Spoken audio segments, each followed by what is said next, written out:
Club standing. Our FA Cup dream is still alive. It's talk of the town. Episode 20 nice Yeah, places. that's it. You come to these big clubs and they've got proper firewalls and stuff. But we're here. We are hot spotting off of General Manager Tom's iPhone. If anything screams Tim Pot, that is it. But alas, we are here. We're giving you.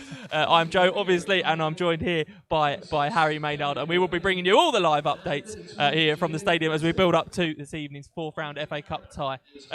We'll bring you the team news straight away.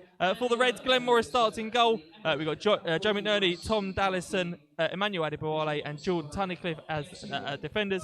We've got Jack Powell, Sam Matthews, Nick Cerula and Jake Hessenthaler in midfield. And then up top is Tom Nichols and Ashley Natterton. On the bench, the Reds, Stuart Nelson, David Cisse, Danny Bullman, Rafiq Khalil, Simon Kauchik, Mark Wright, David Radari, James Tilley and Josh Wright.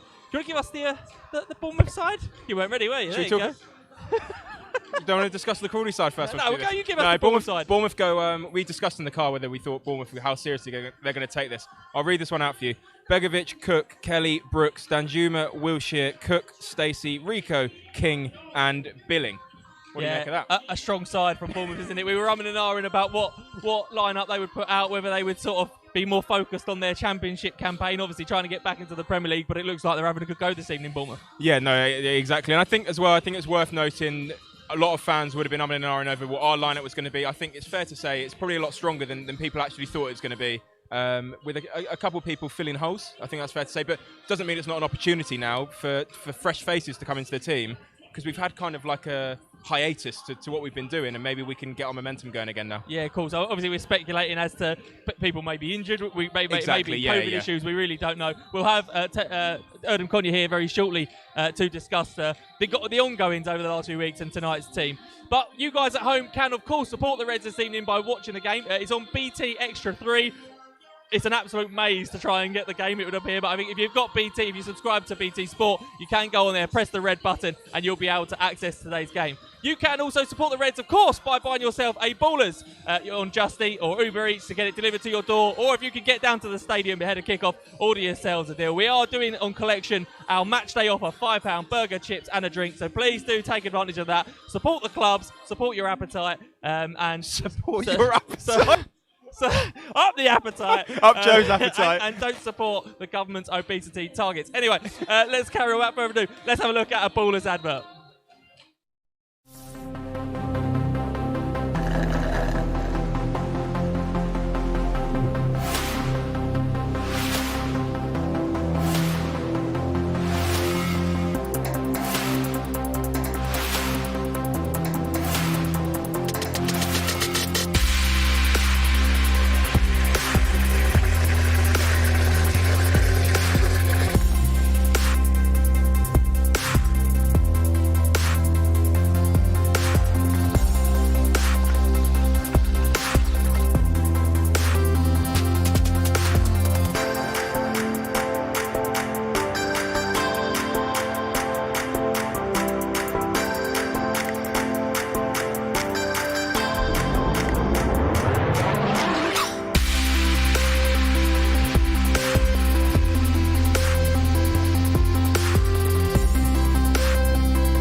Ballers is back up and running, and the Reds are back up and running, and someone else is always running. I don't know, that's just desperate lingo. Is Erdem. Erdem, thank you very much for joining us this evening. A tricky couple of weeks for Crawley. Yeah, I'm glad we're here now finally, and I'm glad to see a football pitch and a team. So it's like a novelty again. But on to it. Hopefully we have a great game. And also, I know you've spoken a lot. I saw your fame on Sky Sports, I see. Hitting the big and time. saying about, obviously, the health and safety of all the staff and the players is obviously paramount. But we're here, we're safe, we're clear of COVID, those of us who are here. Are you confident that this team, obviously we've got a couple of people missing, but you're confident the team we got out can do the business tonight? I'm confident in the whole squad always. That goes without saying. It has been a little bit of a tough time, so we are going to be a little bit rusty, but today's not. It's a bonus. Whatever happens, happens, and we're delighted for what happened with Leeds, and we've got to try and use today, positive or negative, into Saturday. That's the honest truth. Yeah, that was my question. Was it quite nice in a way to have this as a like a mid-pre-season fixture ahead of going back to the league at the weekend? Because it's way to the top of the league at the weekend, so it's not like you come back with an easy hit. Yeah, it's good to try and get the fitness back in the legs, but Cambridge match has been called off tonight. So they're going to be rested for the Saturday. But it gives, no excuses. It gives us some time to get some fitness and we get going, you know? I was chatting to the manager earlier on and we were saying, oh yeah, it's not the most glamorous tie, is it? But the fact that there's been a little bit of needle between the manager and Bournemouth, that's made it a little bit exciting. It's certainly added a bit of spice for me. No, it's good. Look, at the end of the day, I think Yemsi's done brilliant here. He's done for 6 years. He's served the club well from League 2 to the Prem with some key acquisitions. So fair play to him. And hopefully, I really hope for him today he wins. And for myself, I'll genuinely pray for the man. Let's talk on your signings since we last had you on. Obviously, you've got Tilly, Maguire, Drew, Radari all coming in. You've got to be pretty happy with the way the window's gone. Yeah, I think, to be honest with you, obviously with Max leaving, I think the 4 that we've brought in, I think there's EFL experience and Radari's that potential gem.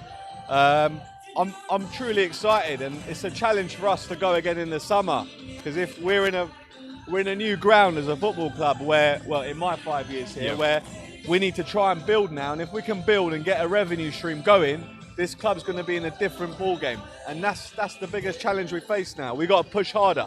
Yeah, and I suppose from the owner's point of view, it's probably the first time since he's been there that there's been a big sort of game-changing sum of money. We've had the likes of James Collins, Enzio Baldwin have gone out and made good money, but this is the first time really you'd say it's changed the football club in terms of the financials. Yeah, I can't tell you how delighted I am. It's been a really tough 4 years. Like, with the results haven't been great at times. You're changing managers all the time. Like you said, you're not hitting transfer fees that are substantial enough to be like, wow. So now we've had a great cup run, great fee received. So now the most important thing is we build on that. It's a special time, but we need to use this moment for continuity. It might sound like a silly question, but it's probably quite good for fans to hear. Are we at the biggest high of where you've been at since you took over at the club? Oh yeah, without a shadow of a doubt. Yeah. And thank God. Yeah. Because you question, I'll be honest with you, you question yourself. But in the current climate, you've got to be pretty happy that something that has brought a lot of clubs down, we're kind of thriving up at the other end. Look, I'm delighted, and I thank everyone that's with us on and off the pitch, because it's a team game, and I feel we're all united and we want the same thing. I really genuinely believe that. And I think it's showing off the pitch and on the pitch. And the most important thing is we've got to just keep cracking on and hopefully build on the foundation we've got for this fantastic football club that we all love. And I know that's one last question because we're a bit late. We need to move on. From the start of the season, particularly the manager has been saying it's all about survival this year. It's all about survival. And we've sort of said, right, well, the finances from the Max Waters deal, the FA Cup run, survival off the pitch is probably secured in at least the short-term future. We're looking good in that side. At what point do we start turning to the league and going, do you know what, we could make the playoffs and having a little bit of a push? A lot of people will be thinking. Look, like you guys said, it's a brilliant position that we're in. It's a fantastic hand.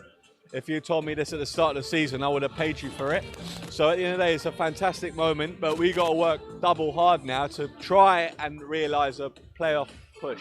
So if any potential sponsors are listening, Erdem's basically saying there that we're going to win the league at Cantor. So get involved. Cool. Joe Comper at crawleytownfc.com. Erdem, thank you very much for joining us. One person who is already on board as a sponsor is the People's Pension, and we'll be back after this break. 2017, £30 million has been lost to pension scammers. That's about 26,000 Premier League season tickets. During these uncertain times, it's more important than ever to defend your hard-earned money. Be on the ball to anyone contacting you out of the blue. Find out more about pension scams and how to avoid them by visiting our website.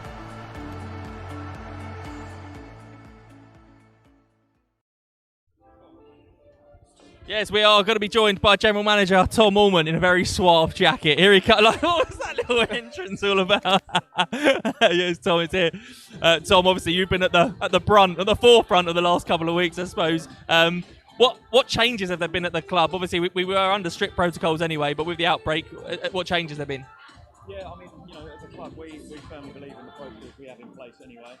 Obviously we had the outbreak on Tuesday following Monday's tests, and as a club we're fairly quick to act on that. I think people have seen online, we've got those cleaning companies creating that next Wednesday. We don't have tech problems on Talk of the Town. we'll start again. Hello, great to be Some here. woman, yeah. So you might obviously top 10 up. So you were telling us about the changes at the club and what we're doing. Yeah, sorry. So yeah, obviously as a club, we firmly believe in the protocols we've had in place. They've all been signed off, back in March, from the Football League, the SDSA, all the relevant authority. So yeah, as a club, we firmly believe in that. Everyone buys into it, and we've been following them strictly. Obviously,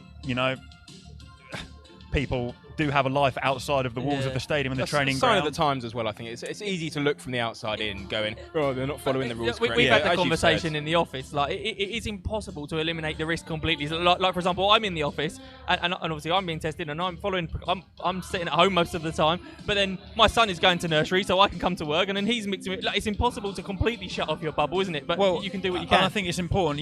People might not know. The club have chosen to pay additional, to get additional tests in for the stadium staff. So yeah, we are really trying to create a bubble at the football club of basically everyone who's at the stadium, everyone who's at the training ground, trying to keep it as tight-knit as possible. But yeah, since the outbreak was confirmed on Tuesday, we were there until the early hours of the morning that Tuesday evening, get everything sorted with Public Health England, the Football League, the FA. Obviously, with a cup game, this game was meant to be at the weekend. It was a bit of a first-time thing for the FA and Football League having to deal with postponing a game on the Tuesday to rearrange a cup game. We then had Brighton Ladies were meant to be playing there on the Sunday. That obviously had to get moved. And then again, first and foremost, the safety of all the players and staff. So, hectic week, but we're here. Yeah, we are. Yeah, and I was going to say, getting the game underway so quickly after the postponement on Saturday, again, is that testament to how hard the club's working to not let these things get pushed back too far. And I guess it could have easily been put back to a midweek next week if you think you've got to give the club time. But I think it can actually be a positive that it's only taken 3 or 4 days to actually get everything sorted, and let's get the game played as quickly as we have. Yeah, exactly. Admin-wise, Claire's been brilliant in dealing with the Football League, and, I've had a conversation with Public Health England, obviously the government guidelines. So, yeah, admin-wise, I'd like to think we've been fairly on top of it. And then, yeah, as you say, getting the games played. If you'd have asked John, we've got a big enough squad, John would have played the game on Saturday. Mm-hmm. Make no excuses about it. We didn't want any sympathy of, we're going to have to do this, this and this. We would have come here with... And it won't even be, if we lose tonight, it won't even be mentioned, I think, from John, which is quite nice as well. There's no excuses about it going into it. No, not at all. And, the team we've got out starting tonight, it's a group of lads that are going to give anyone a game, as I'm sure as John said. So... COVID aside, we're here. We're not here to make up the numbers. We'll give anyone a good game. Absolutely. So Tom is leading the fight for the football club against coronavirus. But it's Innovation Fire and Security who are leading the fight at the stadium against burglary. No. And let's see a short advert from them. And to Bolton Wanderers over the festive period and pick up 6 points, the Reds have had to defend very well. But whilst all that's been going on, we've also been making sure that we're defending well here at home. We've enjoyed a partnership now at the club for best part of 7 years. We initially started out looking after the intruder alarm system, put on the fire alarm system as well through another supplier. Through those 7 years we've had negotiations about looking after the stewards' jackets and other forms of sponsorship. That culminated into looking at a better deal now through Joe Comper to upgrade the antiquated CCTV system to a new state-of-the-art IP system. It gives them great coverage across the front of the car park, which we didn't have before, players' entrances, and also now the away fans' entrance is better covered.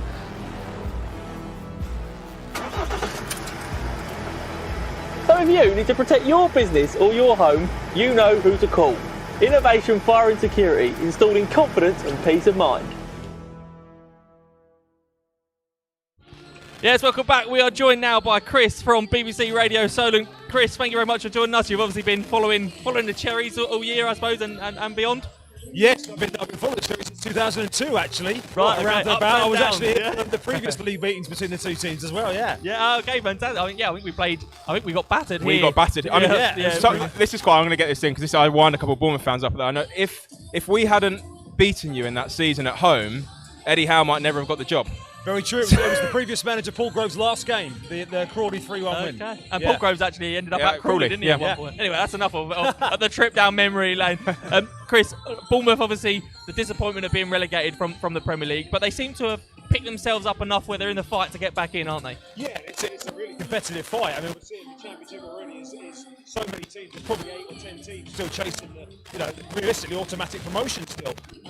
Bournemouth have had a bit of a wobble in the last few weeks, I've got to say. They've suddenly found themselves in 6th position in the table. They're already 11 points behind Norwich. The goals have dried up. They're the second top scorers in the league, but all of a sudden they've scored 4, I think, in 7 games, something like that. So that's the big concern at the moment. It's defensively they're not actually letting that many in, but they've dried up at the other end.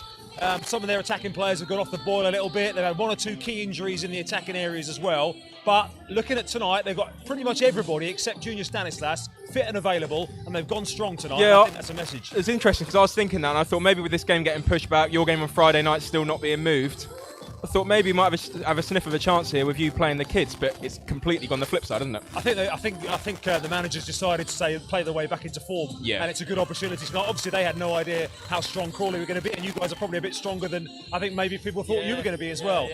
In terms of your attacking 6 is the same 6 that played Leeds. So I think it is a good chance tonight. Dom Solanke's probably been the one who has actually kept up his form, and therefore he's been spared, if you like, this evening. And 1 or 2 others. Jack Wilshere, of course, his last start was the 2015 FA Cup final in the FA Cup. So, it'd be good for Bournemouth fans to see him play a few minutes as well. Yeah, and obviously Bournemouth, they beat our previous manager, Harry Oldham, in the last round quite comfortably. Do you think they're looking at the FA Cup generally? Is it a priority for them, or is it a case of just sort of go game by game and see what happens? It's not a priority because the Championship is such a busy schedule, and that's the one thing they're finding this season is it's pretty much every midweek all of a sudden, and that's why that game had to be played tonight, because you guys have got a busy schedule as well. I'm not sure when else they would have played it. We might have been Sunday morning over the park playing, I think. But it's not a priority. But actually, you say, okay, there's an away tie at Burnley in the next round. You know, for a Championship team, that's potentially winnable, and then you're in the quarterfinals. So it's a bit of extra money. There aren't many Championship teams or league teams left in the competition now, so it's not a priority. But as ever, Bournemouth have only been to the 5th round once in the last 30 odd years. So that's what I was going to say, because when you're in the Premier League, I always thought Bournemouth one of the clubs that kind of just avoided it, so to speak, a lot of 3rd round knockouts. Will it be refreshing for the fans to actually have a manager that is still playing playing out a strong lineup? Yeah, don't forget they made 10 changes actually against Oldham in the previous round. They did blood some of the youngsters and take an opportunity in that busy schedule post-Christmas to rotate the team around a bit. And as you say, one quite well here on the day. I think tonight they'll be encouraged to see him playing a stronger team. Maybe the bigger picture for being, let's get back into form, as much as let's try and progress in a game that, of course, on paper and on everything else they should win, but we saw you boys in the previous round. There's every chance that things go wrong in the cup. You never know. And obviously there's been quite a bit of talk our end, and I think sort of in the press since we've been a bit of to and fro between our manager, obviously John was here at Bournemouth with Eddie Howe, and Lee Bradbury obviously was manager here as well. Is that sort of from a Bournemouth point of view, is that something that's being talked about? Or I think it's a bit of a storyline because obviously John's had a little bit to say, and I think but he's I think the Bournemouth version of the events of that is slightly different. And for a lot of the time here, he was very much in the background. So a lot of fans knew his name, but maybe didn't quite know what he did here as a sort of background. But Lee Bradbury did green season, so I'm sure he will be remembered by Bournemouth fans for getting them to the playoffs for sure. Yeah, fantastic. Yeah, no, and finally, I was just going to add. It's easy to look at Crawley and maybe go, no, they beat Leeds and stuff like that. If you had to we give everyone to do a score prediction. So if you had to go score prediction tonight, what would you? I've got to say, by the way, Sam Matthews, I nominated him a few years ago before he left Bournemouth as one to watch. He was at Eastleigh, wasn't he? Yeah. Had terrible injury trouble, bless him, in non-league and then when he was here as well. So I really hope he goes well tonight individually as well. I do think Bournemouth will win with the team they've been able to put out on paper, but I certainly fancy Crawley to be in it for 70 minutes. So I'm going to say Bournemouth 3-1, but the third one coming late. A game for a long time, I'm going to say. Well, I think if we were in the game with 10 minutes to play, we'd probably take that, wouldn't we? And obviously, anything can happen. Chris, thank you very much for joining us. I think Harry has pulled some strings and is going to get the moose from TalkSport.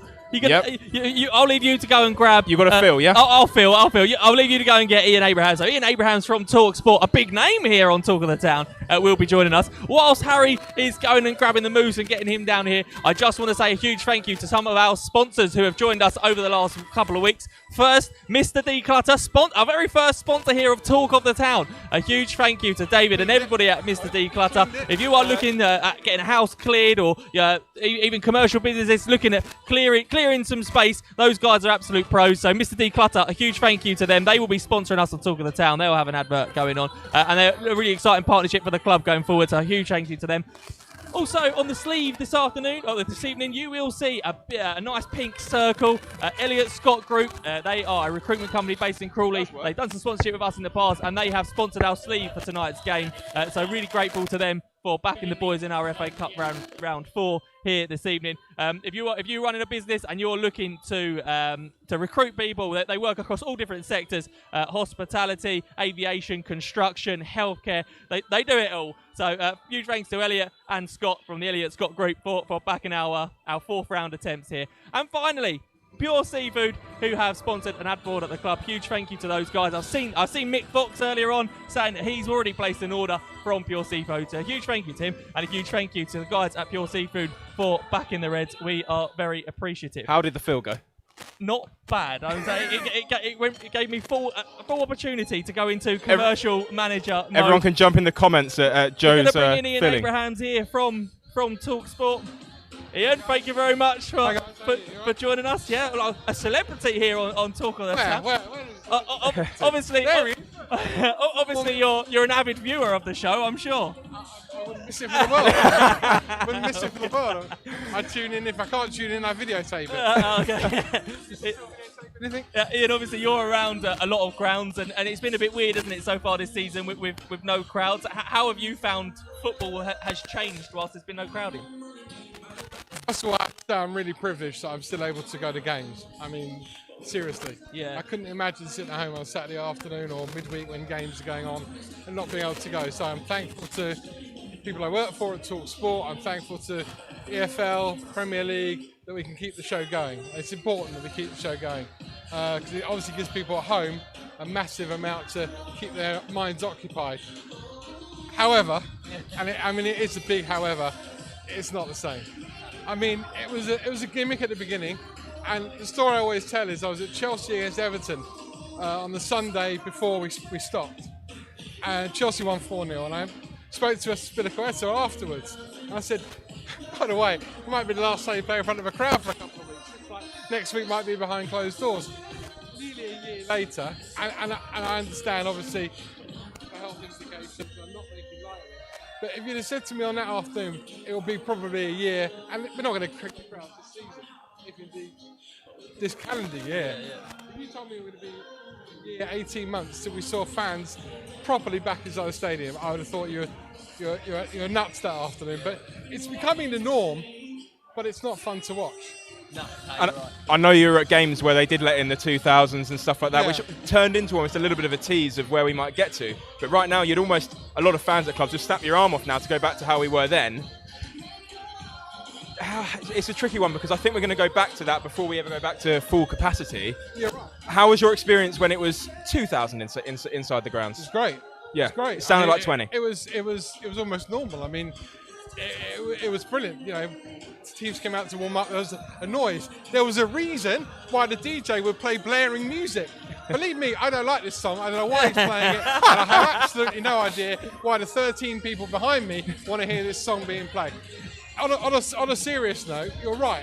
It was a tease, an absolute tease. And the question I would like to ask is this, okay? We're about to see in 2 weeks' time the Super Bowl being played in Tampa with 22,000 people there. I mean, I know that Tampa Stadium holds a lot more, but there's 22,000 people there. Now, being a proportion, say 10% or 20%, there has to be a way by where someone could buy a ticket for this game tonight. Let's say this game tonight. Let's say you had 10% of this stadium, which would be only 1,000. It would be 1,000, right? So you sell 1,000 tickets. Those 1,000 people have to have a COVID test within 72 hours of coming here. If they fail it, unlucky, you bought the ticket, you can't come.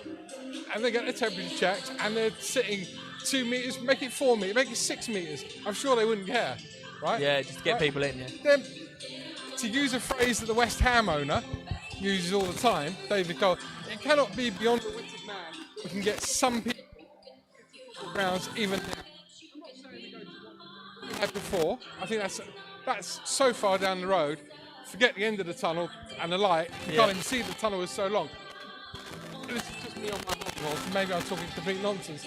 But if we look across the pond, it's just as bad in America, just as bad in many parts of America, COVID, as it is here.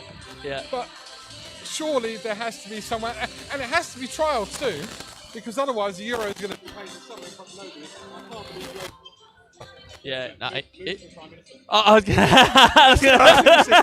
going to say, is that box under there? Before we get too political, yeah, I wish to be all heavy-handed there. Yeah. I just looked at it this weekend. I It's do love frustrating. America. Yeah. The Kansas City Chiefs playing in front of a crowd. Obviously, we all know about the Super Bowl and which is brilliant. I just look at all the grounds I go to, many bigger than this, and think, come on, there has to be a way whereby, even if we have to impose stringent health checks on the people that are coming, but at least do what you need to do to get them exactly. in. And looking on the field now, obviously, Yeah. I'm sure you've seen a lot of Bournemouth over the last few years. You may have seen some of Crawley. What sort of game are you expecting tonight? Honestly, I think Crawley will get beat. Yeah, you think so? You're not just saying that. Got our show. No, I mean, listen, I loved what you did against Leeds. Yeah. Right? I mean, let's face it, who doesn't like beating Leeds? We're going to have a look at that in a second, actually. And you know, I know the Wright brothers. Yeah. Great, the aeroplane they built was brilliant. I'm sorry, the Wright brothers, right. But I do know the Wright brothers. And I know Tony Craig and George Frankham aren't playing tonight, but I know them. And I know Jess Hessenthaler's old man. Yeah, so yeah, I kind of yeah. know him as well. Good friend of mine. Yeah. Listen, I love seeing an upset. Right? Did I want Chorley to beat Wolves? 100%. Yeah. Spurs, 100%. Did I want Chelsea to beat Man City? Did I want Crawley to win here? Yeah, we have another shot.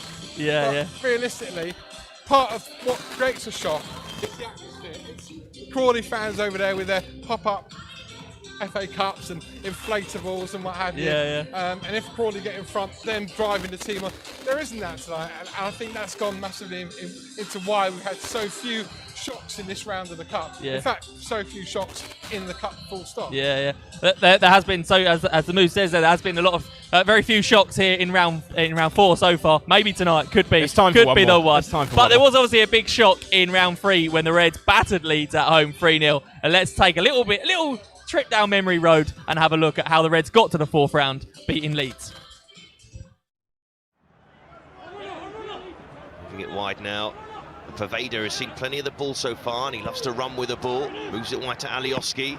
Pulls it back to Paveda. Low drive, and it almost snuck through. That was important there. Morris got enough on that. Danger still not clear. Pulled back again, and Matthews clears it away.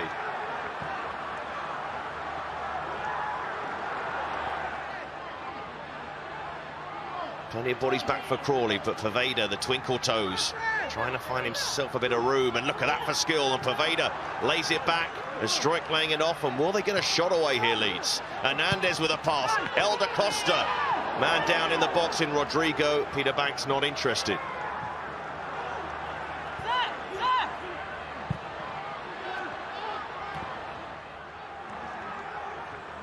Well, 5 minutes to go until half-time, plus the added time. Don't expect there'll be much of that as it stands. But Crawley with a corner, and it's Jack Powell. Test Casilla with a ball in towards the back post and arriving, and Casilla made a fabulous save. What a chance that was. It was Nichols arriving at the back post. I have to say, it was almost very close to crossing the line before Casilla got there.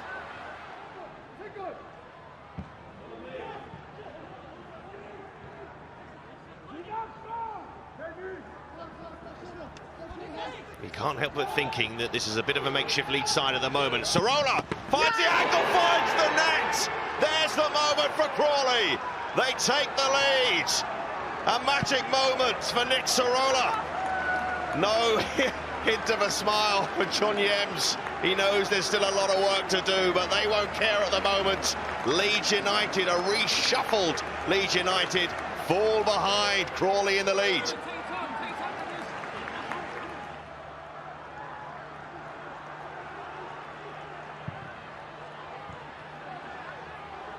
Well, they've given it away again here, Leeds, and Nadesan, who's got the legs on the defender. Nadesan, the angle, squeezes it through, and Crawley are 2 goals up against Leeds United. Ashley Nadesan found the angle, found the finish. Leeds looking down the barrel here, Bielsa's side behind by 2 now.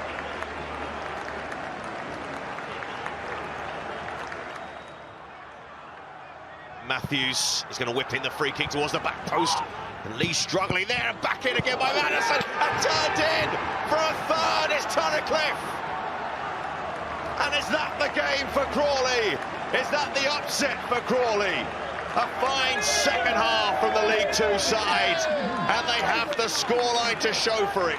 Leeds firmly down the barrel now.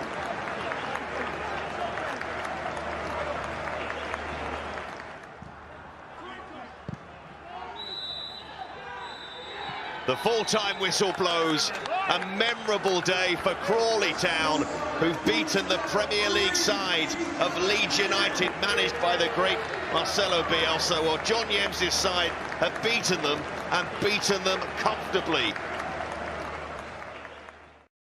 Yes, welcome back. I understand we're having some connectivity issues. Really sorry about that. That is out of our control. We have a plan A, B, and C normally. Obviously, plan A is normally connect to the club's Wi-Fi, and then we have our own. We bring our own internet online. We hotspot our phones, and we work whatever's best. But I think we're being taken down by the internet connection today. So we are very sorry about if your link at home is not working particularly well. We do apologise for that. Let's just roll through those teams just one more time. For those who weren't with us at the start, Glenn Morris starts in goal. At the back, we have got Manny Adebowale, Joe McNerney, Tom Dallison, and Jordan Tunnicliffe. In the midfield, we've got Sam Matthews, Jack Powell, Jake Hessenthaler, and Nick Cerula. And then up front, we have Ashley Addison and Tom Nichols. So that's the starting lineup. Obviously, Harry, we spoke a little bit about, we've got a few people missing there. Tony Craig, probably a big one. And obviously, George Frankel. Do you think we'll miss that experience this evening? I think you do. I don't necessarily think it might not be too much difference in talent levels. But like you said, a nice experienced head, players that have been in this kind of environment before always help. Tony Craig wouldn't be intimidated by coming here, would he? Not at all. But in saying that, Joe McNerney's a more than sound replacement, and plenty of times in his tenure at Crawley, he's not been in the team, but whenever he's come in, you walk away from that game going, Joe Mack, he's unlucky not to play. Yeah. So that doesn't worry me too much. Be good to see Adebowale coming at right back. Physical presence, really good, I think, defending set pieces. QS conceding from a corner in the first 5 minutes. That back four, it's got a lot of presence about it, really good in the air, and I think that's your foundation level if we're going to get a result tonight. And I watched the Cheltenham versus Man City game. In fact, I put a post on Facebook, just being a little bit smug, really, because obviously we've seen Cheltenham and been to Cheltenham early in the season. They were very dangerous from set pieces, and particularly their long throw. And I put on Facebook, you watch Cheltenham long throw, I bet they score against Man City. Obviously they did. Today, looking at that back four of Manny Adebowale, Tom Dallison, Joe McNerney, and Jordan Tunnicliffe, obviously that's four big 6 foot plus normally centre halves by trade, playing across the back four. We're going to be dangerous from set pieces tonight, hopefully. I think you have to assume so. And I think also is that we're not going to get bullied off the park today. I think you can probably rule that one out off the record. And when you look at their team, they're going to have to almost play us off the park. Looking at their team, that said, they could well do that. And I think it's key to note that obviously Jack Wilshere comes in for Bournemouth for his first start. So it's not often that someone with so much Premier League, Champions League experience comes and plays against Crawley. So I'm sure that the lads must love that. Yeah, they must be excited tonight. And obviously the winner of tonight's tie goes on to the 5th round, where they will face Burnley, who beat Fulham in round 4. Hopefully it'll be the Reds. I'm not sure I'm really keen on a trip to Burnley, but alas, there we go. We'd love to get there. So let's have a look at how Fulham and Burnley how Burnley beat Fulham to make it through to play the winner of tonight's game. Looking for Vidra. Hector across. Vidra away from Hector well. Oh, he's gone for it, and it's a decent stop from Marek Rodak. Certainly looked as though it needed saving. Hector here was given a bit of a runaround by Vidra. Excellent stuff from the Czech, who scored in the last round to keep Burnley in the competition. In it goes. Oh, and Rodriguez's flick, but Goodmanson's effort. Rodriguez again. Rodriguez is offside, but Johan Berg Goodmanson had a decent sight of goal there. Fulham failing to deal with the set piece, and it almost cost them. Long from Ream. Here's Cork. Burnley have been bang on top from the word go, really. Rodriguez for Cork. It's a decent ball. Rodriguez, 1-0. And Jay Rodriguez's long scoring drought is over. 19 games without a goal, the most barren run of his career, and he's ended it in some style because that is a fabulous header. They're looking for offside. Vidra was off, Rodriguez wasn't. Delightful ball in from Cork and an expert finish from Jade Rodriguez. Conquista has found Pickled over Reed, who's still going and then goes down. Fulham asking the question, him especially. Tarkowski with the half challenge, and there's nothing in that. Reem sends it forwards. Pickled over Reed, clever ball, Bryan. Excellent save from Peacock Farrell, who's there again to deny Mitrovic. And it's still Mitrovic who goes for it again, but that's a much more routine save for the Northern Ireland international. Save from him was far more complex. Pickled over Reed, collected it, spotted Bryan in so much room here. That's a good effort. It's a very good save. And then good reactions from Peacock Farrell to smother Mitrovic on the follow-up.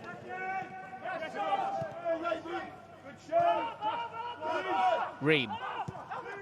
Oh, sloppy again from Fulham. Here's Rodriguez. Vidra could be in. Hector across. It's a penalty. Fulham have shot themselves in the foot there. They've got away with it a couple of times, not on this occasion. Hector bundling Vidra over. And Jade Rodriguez is going to step up to take the penalty. Having not scored for 19 games, Jade Rodriguez has 2 in one afternoon. Marat Rodak obliging by diving out of the way, which meant Rodriguez could go straight down the middle. Loftus-Cheek. Good burst from him. Slipping it through here for Kamara. Opportunity! Peacock Farrell with the save. And Tarkowski rescues it off the line. Well, the Clarets pair combining to deny Abubakar Kamara a goal that may have just given Fulham a bit of hope. Brilliant stuff from Bailey Peacock Farrell. And Tarkowski was alert enough to follow up and tidy things up. Floated in dangerously, and Rodak had to get a hand on that. Bo Goodmanson across. Vidra and Long. That is game over for sure now. Kevin Long on the score sheet. And Burnley are sauntering through to the 5th round of the FA Cup. It's a really handy assist this from Jade Rodriguez. And Long arriving did the rest.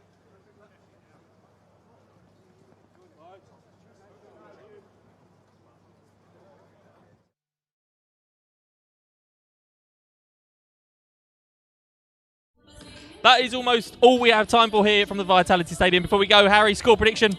I think we're going to win 1-0, and Radar is going to come off the bench for the 90th minute to score. His interview was so nice this week, saying he's buzzing because he's never played in a stadium like this, and things like that, how nice the pitches are. So, like, a lot of people in the club, so we're quite excited about him. So yeah, fingers crossed. I'm saying, and I'm going. The game's going to extra time. That's all I'm predicting. Extra time and frozen toes. That's what I'm predicting.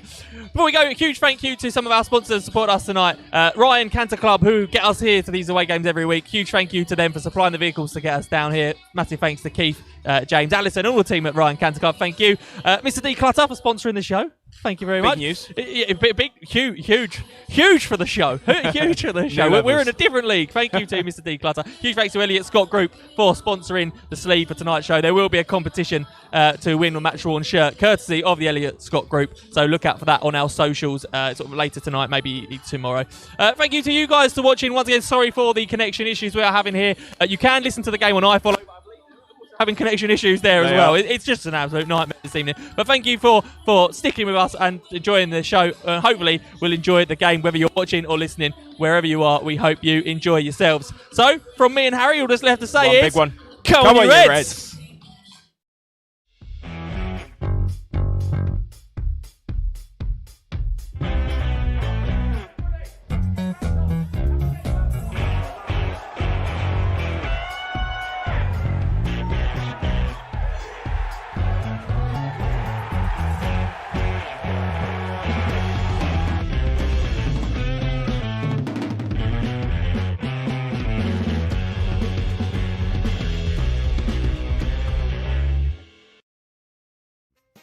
What a show! If you enjoyed it as much as we did, you need to subscribe to our YouTube channel, hit that bell icon so you can be notified about when we are next live here from Talk of the Town. Make sure you don't ever miss an episode, subscribe, hit the bell, and we will see you again very soon.